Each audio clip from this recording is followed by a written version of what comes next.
Chris Watkin here with the broker of brokers, and he has a solution on how the UK estate agency industry can improve its fee levels. Broker, talk to me.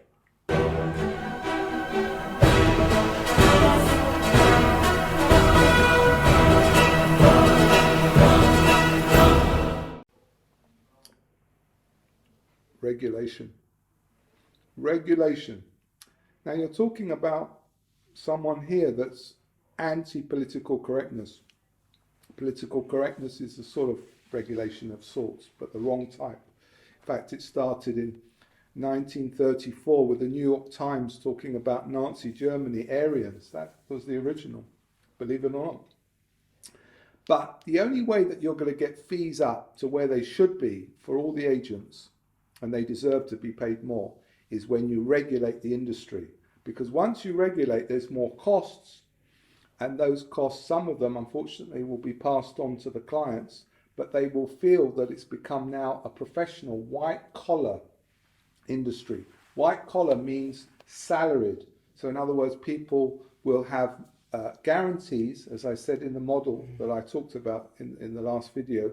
You need to have a guarantee, even if you're self-employed, and also an understanding that you can be a partner in the business. So let me just, before we carry on that, talk about the next stage of that. If you're successful, and this is about earning more money and keeping your business, if you're successful, and let's assume that people will be now, given there's more money, you're now going to say, okay, what's the future, employed or self-employed? A new model, partnership. It's not employed, it's not self-employed, it's a new category. So you start on a guarantee, and then you move over to, yes, the self-employed model, but you can't start in that process. You have to have some sort of, otherwise you're under too much pressure. Then you say, okay, I've given a lot of my time and support to this business. Why should I then take all the clients somewhere else? You're going to lose all the goodwill and all the training, if you like, and all the things. But what I'm going to do instead, or what I suggest, make me a partner, give me some shares in your business. But if you think about it, not but yet, that's what the likes of Savills and also lots of solicitor firms, they do that, don't they? Yeah, and there are some agents, but very few that do it. There are some. Do you think bosses are just worried that that they'd rather have 100% of a smaller thing as opposed to, say, 70% of a much bigger thing? They are, unfortunately, it's using and abusing, which goes on. I mean, in another video, I'll talk about emotional empowerment, apart from emotional intelligence, and I'll give you the definition of that. But it's the case that people have been abused, and they want to abuse in return. Where the whole game changes and everyone says, it's a win-win situation. Maybe I win more than you, or you win more than me, but we can both actually come away from it with a result. So in other words, let's say you and I are working together and you say, you want to do your own thing. I would say, right, can I be an investor? Wow. All of a sudden, I've still got an interest with you. What a brilliant solution, don't you think? Well, there's an awful lot of people who don't like working for their boss, but wants to own something, be part of it. Exactly. And a lot of my friends are doing that.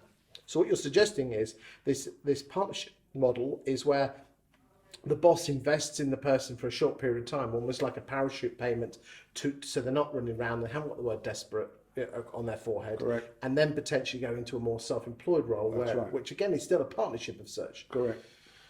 Coming back to the fact of regulation, that there is at the moment something called ROPA, R-O-P-A, which is on the cards, which will regulate potentially the estate agency profession, and bosses will have to go to at least level 4. People working in the agency will be level 3, which is, level 4 for a boss is quite high. Do you think that will, because in other industries where it's been regulated, it's driven out a lot of bad people in the industry, like financial services and financial planning. Do you think that would happen in a estate agency?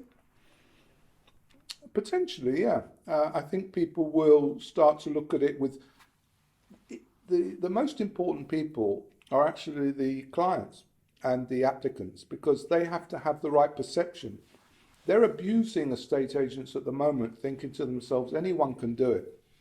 In America, whatever you do, and now, as I said, we've got the trademark in the whole of USA, whatever you do, you have to have a license for it. You can't just open an agency. And in this country, when you open an estate agency right in the beginning, you had to pay for that. You know that, don't you? You didn't just get you paid for it. Interestingly now, if you want to be an estate agent, all you need is three things. One is money laundering, one is part of an ombudsman scheme, and then the third and final one is a note from your mum saying, please can we let Johnny be an estate agent? That's Exactly. it. Yeah. Do you think, I mean, an awful lot of people have blamed Rightmove because it's levelled the plough field, and as long as you're on Rightmove, you're equal to everyone else. Well, I'm surprised Rightmove and Zoopla haven't gone into the business themselves, you know, and fully taken over and said, right, we're going to open our own branches. Because I'm not a fan of the offline. I think that shouldn't exist. I think it should online. I think it should only be offline. You know, I know, again, a lot of people that are doing it and they mean well, but it's back to reducing costs again and not giving the full service. When you're doing that, it's like a do-it-yourself. In my opinion, the broker of brokers' opinion, we believe that if you have a property, you say, here's the keys, God bless. You're my advisor, you're going to show, I'm not going to be in the property, you manage it, you deal with everything, I've got my life, because otherwise you're too close to it. When you get people that say, okay, it's only £1,000 or whatever it is up front, and that's the cost, it's not good enough. Allow people to make money. Do you think that we're too guilty? I mean, the fees have been driven down from 1.6 to 1%, which is, and I know average prices have gone up, but even when you take that into account, prices in real terms for fees are down, which has created a situation, broker, where the quality of people coming into the industry is lower. Yeah. So it's almost chicken and the egg. How do we get fees up?